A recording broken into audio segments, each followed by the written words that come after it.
សួស្តីពុកម៉ែបងប្អូនទាំងអស់គ្នាថ្ងៃនេះយើងមកធ្វើការកាយឡានចេញពីលូឡានវាហូរតាមទឹកមកនេះផ្លូវវាហូរមកទៅវាចូលលូនេះហើយប្រមូលចូលលូទាំងអស់នេះឥឡូវយើងធ្វើការឲ្យអេស្កាខៅអិចជោគហ្នឹងជោគវាដាក់លើឡានដឹកយកទៅផ្ទះវិញតោះកុំឲ្យខាត់ពេលយូរចាប់ផ្ដើម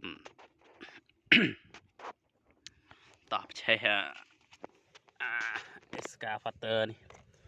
អិចលាដាយរួមដាយវល់ខ្លួនលាដាយជ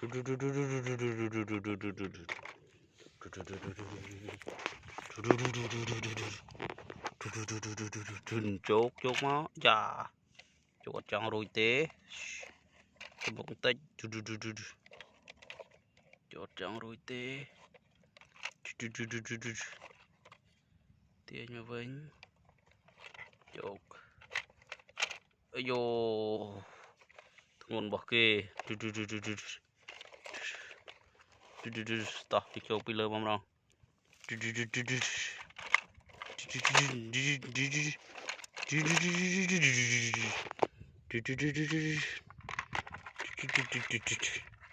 តោះលើយើងជោគបានមួយហើយទម្លាក់លើឡាន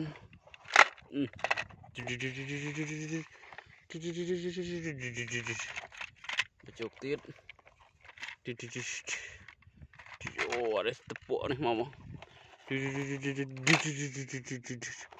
អត់ពីគ្រឿងហើយ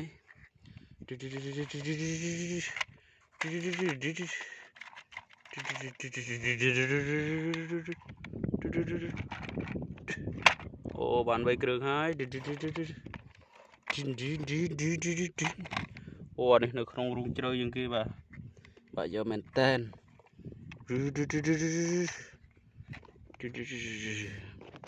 បាទយកមែនតែនវានៅជ្រៅជាងគេ